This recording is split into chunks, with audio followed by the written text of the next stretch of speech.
shooting action plays and hospitalizing rival actors. Are you serious? Jim Carrey in the biopic Man on the Moon. There is a scene where he plays against the professional wrestling champion.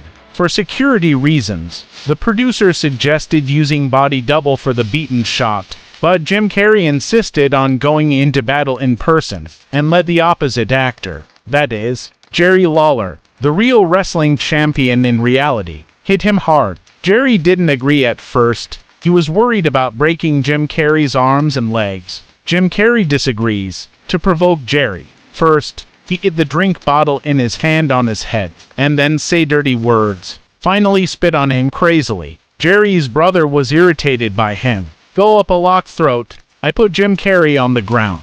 Then the paramedics went up. Jim Carrey was in the hospital afterwards, lying for a long time before recovering.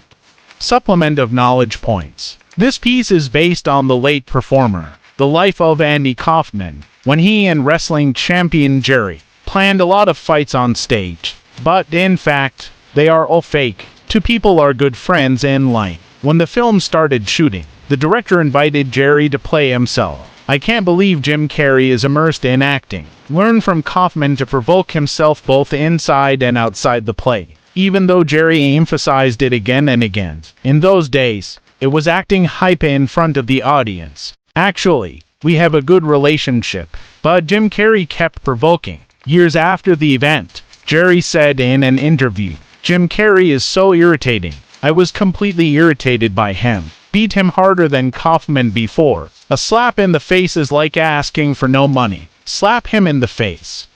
George Clooney was in the thriller Nurina, played a CIA agent. At one point, he was caught by militants. Kick and punch. Give him a torture scene. When filming this paragraph, the actor who plays the villain seems to be a little above it. After a few calls on loan leave, Clooney tied to the chair with one slap, fanned to the ground. The whole crew heard it. The sound of skulls hitting the ground. After being sent to the hospital, Clooney told the doctor, "Feel dizzy and headache. I still have a runny nose." The doctor examined it carefully. Be startled.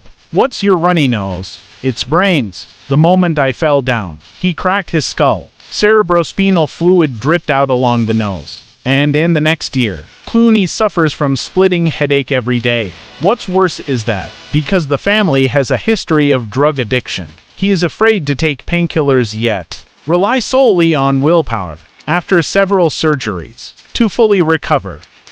When The Godfather was filmed, James Caan as Godfather's eldest son Sonny, and Jenny Russo, who plays his brother-in-law. The relationship is very tense. I often quarrel in the group, and when we are about to shoot the scene of two people fighting each other in the street, the contradiction between them is also extremely tense. According to Caan, Russo was filmy, often pretend to be true. Hit him with a stick if it's okay, or secretly kick him.